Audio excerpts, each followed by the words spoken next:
Hello friends, அஸ்ஸலாமு அலைக்கும்.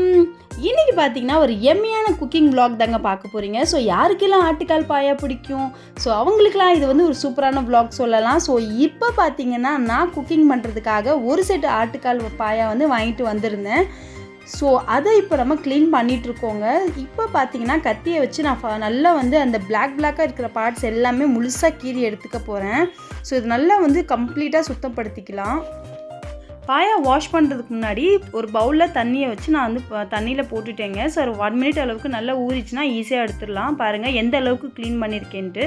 இப்போ நம்ம ஒரு குக்கரில் தனியாக வேக வைக்க போகிறோங்க. ஒரு குக்கரில் பார்த்தீங்கன்னா இதை சேர்த்துட்டு இதோட 1/2 டீஸ்பூன் அளவுக்கு இஞ்சி பூண்டு விழுது, 1/4 டீஸ்பூன் அளவுக்கு மஞ்சள் தூள், 1/2 டீஸ்பூன் அளவுக்கு உப்புங்க, அதோட வந்து 2 கப் அளவுக்கு தண்ணிங்க. ஸோ இது நல்லா மிக்ஸ் பண்ணிவிட்டு நம்ம இதை வந்து அடுப்பில் வச்சு வேக வைக்க போகிறோங்க. ஒரு 4லேருந்து 5 விசில் வரணும். ஸோ நல்லா இது வேகணுங்க. ஸோ இதை வச்சிடலாம். இன்னொரு சைடு அடுப்பில் பார்த்தீங்கன்னா நான் மசாலா ப்ரிப்பேர் பண்ண போகிறேன். இப்போ பாருங்கள் ஒரு 4 விசில் வந்துருச்சு. பாருங்கள் நான் செக் பண்ணி பார்க்குறேன். செக் பண்ணி பார்த்துட்டு தண்ணி கொஞ்சம் கம்மியாக இருந்ததுன்னா மறுபடியும் வந்து 1 கிளாஸ் அளவுக்கு நான் தண்ணி சேர்த்துருக்கேன். 1 கிளாஸ்னால் 1 கப் அளவு இருக்கும். ஸோ மறுபடியும் நான் விசில் கொடுத்துட்டேங்க. ஸோ இது எப்படியும் பார்த்தீங்கன்னா ஒரு 7-8 விசில் வரும். ஸோ நல்லா வேகணும். நல்லா வந்து கையில் வந்து தொடும்போதே நல்லா பிஞ்சு வர அளவுக்கு வேகணுங்க. ஸோ இப்போ பார்த்தீங்கன்னா நான் மறுபடியும் வந்து அடுப்பை ஆன் பண்ணிவிட்டேன். அது விசில் வந்துட்டுருக்கு. இப்போ பார்த்தீங்கன்னா நான் வந்து குக்கிங் பண்ணுறதுக்காக ஸோ அந்த கிரேவி பண்ணுறதுக்காக தேங்காய் அரைச்சிட்ருக்கேங்க. தேங்காய் பார்த்தீங்கன்னா ஒரு 1/2 மூடி அளவுக்கு தேங்காய் எடுத்திருப்பேன். ஸோ உங்களுக்கு எந்த அளவுக்கு கிரேவி தேவையோ அந்த அளவுக்கு தேங்காய் எடுத்துக்கோங்க. ஸோ நல்லா அரைச்சி நான் எடுத்துக்கிட்டேங்க. பாயா சூப்பராக வெந்துருச்சுங்க. இப்போ நம்ம கிரேவி ரெடி பண்ண ஆரம்பிச்சிடலாம். ஃபஸ்ட்டு வந்து நல்லா வந்து ஒரு 5லேருந்து 6 டேபிள் ஸ்பூன் அளவுக்கு எண்ணெய் சேர்த்துக்கலாங்க. பட்டை லவங்கம் ஏலக்காய் சேர்த்துக்கோங்க. அதோட பார்த்தீங்கன்னா 2 பெரிய வெங்காயம் எடுத்து கட் பண்ணி நான் சேர்த்துக்கிட்டேங்க. அதோட 2 பச்சை மிளகா சேர்த்துக்கிட்டேங்க. ஸோ இப்போ இது நல்லா ஃப்ரை ஆகட்டும். இதோட பார்த்தீங்கன்னா இஞ்சி பூண்டு விழுது சேர்த்துக்கலாம். இது நல்லா வந்து ப்ரௌன் கலராக சேஞ்ச் ஆனோடனே சேர்த்துக்கோங்க. 1/2 டீஸ்பூன் அளவுக்கு இஞ்சி பூண்டு விழுது சேர்த்துக்கிட்டேங்க. இப்போ இது நல்லா ஃப்ரை ஆகட்டும். ஸோ இதுலேருந்து நல்லா அரோமா வர வரைக்கும் ஃப்ரை பண்ணிக்கலாம். ஸோ ஒரு 1 மினிட் அளவுக்கு நல்லா ஃப்ரை பண்ணிக்கோங்க.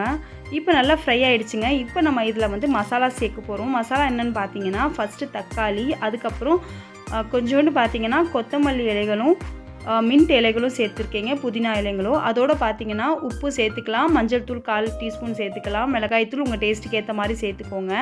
இப்போ இது நம்ம நல்லா ஃப்ரை பண்ணிக்கலாங்க. இதோட பார்த்தீங்கன்னா இது ஆப்ஷனல் தான், பட் சேர்த்தா டேஸ்ட் நல்லாயிருக்கும். அதோட 1 டேபிள் ஸ்பூன் அளவுக்கு தயிர் சேர்த்துக்கலாங்க. இப்போ வந்து நல்லா மிக்ஸ் பண்ணிக்கலாம். தக்காளி நல்லா மேஷ் ஆகிற அளவுக்கு நல்லா வந்து வதக்கிக்கோங்க. இப்போ நல்லா வந்து நான் மேஷ் பண்ணிக்கிறேன் பாருங்கள் கரண்டிலேயே. இப்போ நம்ம வந்து நல்லா மேஷ் ஆகிடுச்சு. நம்ம வந்து வேக வச்ச பாயாவை சேர்த்துக்கலாங்க. ஸோ அந்த பாயா வேக வச்ச தண்ணியோட இன்றைக்கி நான் பாயா சேர்த்துருக்கேங்க. ஸோ அந்த தண்ணியில் தான் எல்லா டேஸ்ட்டுமே இருக்கும்.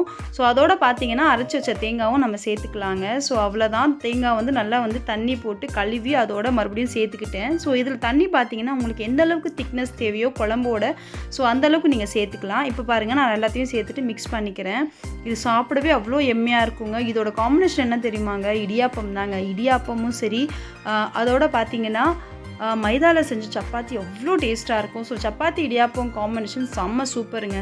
பாருங்கள் நம்ம குழம்பு சூப்பராக கொதிச்சுட்ருக்கு. அவ்வளோதாங்க. ஸோ ஒரு 10 நிமிஷம் அளவுக்கு தேங்காய் சேர்த்த அப்புறம் நல்லா வந்து கொதிக்க விட்டுருங்க. இப்போ மேலே எண்ணெய் திரிஞ்சு வந்துருச்சுங்க. ஸோ சூப்பராக பாயா ரெடி ஆகிடுச்சு. இப்போ நான் ஃப்ளேமை ஆஃப் பண்ணிக்கிறேங்க. இன்றைக்கி பாயா குழம்பு சூப்பராக ரெடி ஆகிடுச்சுங்க. எங்கள் வீட்டில் காம்பினேஷன் பார்த்தீங்கன்னா பகாரா ரைஸ் தான். மத்தியானம் பகாரா ரைஸ், நைட்டுக்கு பார்த்தீங்கன்னா இடியாப்பம் சப்பாத்திங்க. அவ்வளோதாங்க. இன்றைக்கி லஞ்ச் சூப்பராக முடிஞ்சுது. இதே மாதிரி இன்னொரு vlogல மீட் பண்ணுறேன். பாய்.